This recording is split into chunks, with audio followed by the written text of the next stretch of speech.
Oke ya, yang berikutnya untuk yang sistem imun, eksperimen pada sistem imun termasuk yang adalah antiinflamasi. Di sini yang sudah dikerjakan adalah yang sifatnya in vivo dan in vitro. Untuk yang in vivo yang kita gunakan nanti adalah hewan mencit dan tikus. Mungkin kalian sudah kenal ketika praktikum di farmakologi, ya. Nah, kita lihat dulu inflamasi itu apa.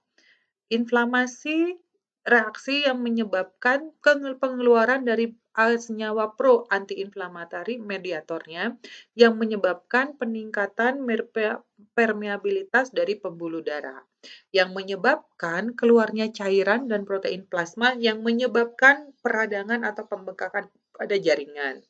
Jadi kalau misalnya pengujian antiinflamasi gunanya apa tadi?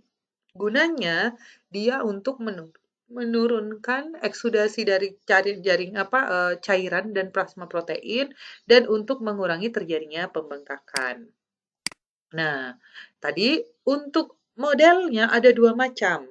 Yang namanya radang itu ada radang yang sifatnya akut, ada radang yang sifatnya kronis. Nah, yang sudah dilakukan di Unjani itu adalah inflamasi akut yang dengan metode induksi karagenan. Sedangkan kalau untuk inflamasi kronis itu dengan metode induksi kapas. Nah, yang sudah kita lakukan adalah ini yang kalian lakukan ketika praktikum dulu, ya. Kita menggunakan uji antiinflamasi, tapi itu sifatnya akut. Artinya akut, kita induksi, radangnya pun langsung terjadi, ya. Nah, kita menggunakan itu induksinya adalah induktornya adalah bahan kimia adalah alfa karagenan. Tapi selain alfa karagenan, bisa juga putih telur yang lainnya. Nah, untuk putih telur dan yang lainnya itu nanti kalian cari lagi apa senyawa-senyawa yang bisa menyebabkan terjadinya inflamasi secara akut, ini ya. Nah, untuk karagenan putih telur itu akan menginduksi terjadinya inflamasi pada jalur asam arakidonat siklooksigenase. Tapi dia tidak menginduksi arakidonat di lipooksigenase. Coba dicek lagi catatan farmakologi satunya. Di sana jalur asam arakidonat itu kan ada dia dua enzim yang terlibat. Dia ke siklooksigenase akan menghasilkan prostasiklin, prostaglandin ya. Sedangkan kalau ke lipooksigenase dia akan menyebabkan leukotrien. Nah, di sini selain dia mempengaruhi jalur enzimatik siklooksigenase, ternyata karagenan dia juga bisa menginduksi pelepasan kinin. Pelepasan leukosit polimorfonuklear, leukosit yang punya inti sel banyak, yang merupakan faktor proinflamatori, yang nanti bisa menghasilkan prostaglandin. Ingat ya, yang namanya sel mas itu dia punya dia termasuk polimorfonuklear karena di dalamnya ada granul-granul yang isinya salah satunya adalah prostaglandin. Yang mana prostaglandin ini nanti dia akan membantu menyebabkan terjadinya edema. Nah, untuk alat kita ada alatnya. Meskipun sederhana ternyata dia akurat ya. Alat yang kita gunakan adalah plastismometer. Yang diukur apa? Yang diukur adalah volume kaki yang radang, yang bengkak. Nanti dicek kalau antiinflamasi terjadi penurunan nggak pembengkakannya tadi. Nah, sebelumnya, nah ini skema, ini sama sesuai dengan yang kalian kerjakan ketika praktikum. Jadi di awal kalau buat desain penelitiannya, hewan uji disiapkan, dibagi menjadi beberapa kelompok, diukur volume kaki, diberikan sediaan per oral, volume pemberiannya ini. Terus diinduksi dengan karagenan secara intraplantar, terus tiap 30 menit selama 3 jam diukur volume kaki awal, dihitung persen radangnya dan dihitung persen inhibisi radang. Dan hasilnya nanti dianalisis statistik, dibuat yang namanya apa namanya? Dibuat kurva antara persen radang terhadap waktu, nanti dicek di situ.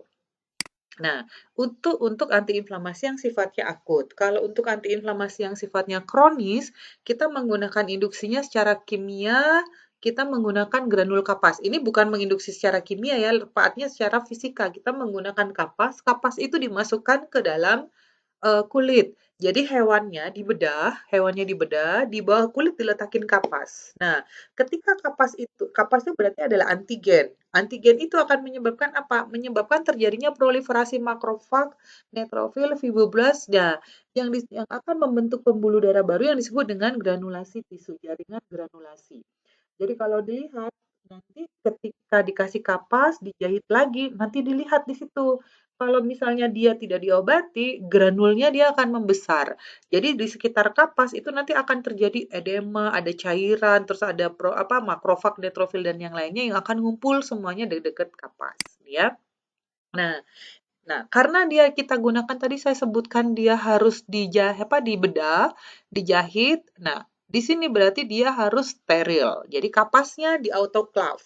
Ingat kalau autoclave-nya bukan ditambah dengan air, dimasukin dalam beker gelas, ditutup, baru di autoclave. Nah, ketika membedah, hewannya dianestesi lebih dahulu. Punggung hewannya dibedah, pelet kapas tadi dimasukkan. Nggak perlu yang banyak, nggak. Paling cuman sebesar, sebesar cotton bud seperti itu. Nah, dibiarkan dia di sana selama 7 hari. Pada hari ke-8 diambil lagi itu peletnya. Setelah itu ditimbang, dikeringkan, terus ditimbang lagi. Baru dihitung jaringan granulomanya dia seperti apa. Kalau misalnya dia tidak diberikan apa-apa, granulnya berarti kan lebih besar dibandingkan dengan granul yang hewan yang dikasih obat. Makanya rumusnya seperti ini. Kontrol pasti dia akan terjadi radang yang lebih besar dibandingkan dengan sediaan uji. Ini ya.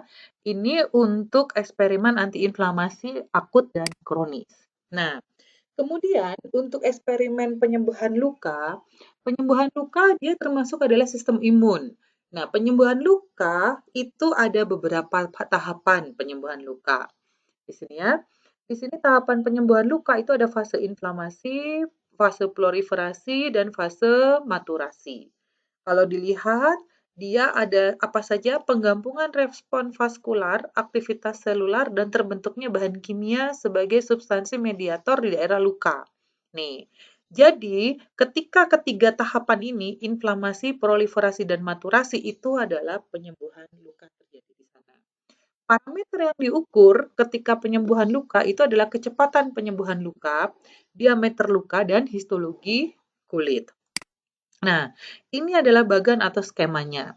Jadi kalau dilihat dari skema, hewan uji diaklimatisasi, dibuat luka terbuka, terus dikasih sediaan. Setelah itu, kalau di sini dibuat lingkaran ya, dibuat luka melingkar seperti ini, dan diberikan sediaan setiap hari. Setiap hari sambil lukanya diukur. Jadi seperti ini. Jadi kalau dilihat, ini contohnya, dilihat waktu penyembuhan luka. Kapan luka itu cepat sembuh? Itu adalah waktu penyembuhan luka di sini. Dan juga yang diukur tadi apa? Diameter luka. Untuk diameter luka diukurnya seperti ini. Kalau misalnya kita lihat, berarti kita ukur 3. Misalnya di sini, nih, atau di sini. Diukur 3 diameter dibuat rata-rata seperti ini. Ini untuk eksperimen penyembuhan luka. Jadi dilihat dari diameter, dilihat dari waktu pemberian luka, dan dilihat dari histologi kulit. Nah, dibuat histologinya. Di sini bisa kelihatan dia terjadi pada fase inflamasi kah, atau pada fase proliferasi kah, atau pada fase maturasi. Diceknya nanti diambil kulitnya pada beberapa hari. Kalau dilihat di sini kan luka sembuh dia hari ke-11 dan hari ke-14 dia juga sudah rata-rata sembuh. Jadi makanya untuk yang ini harus dilakukan dulu studi pendahuluan untuk mengetahui histologi itu bagusnya dilakukan pada hari keberapa. Karena dari situ kita bisa tahu kapan waktu yang baik untuk melakukan histologi.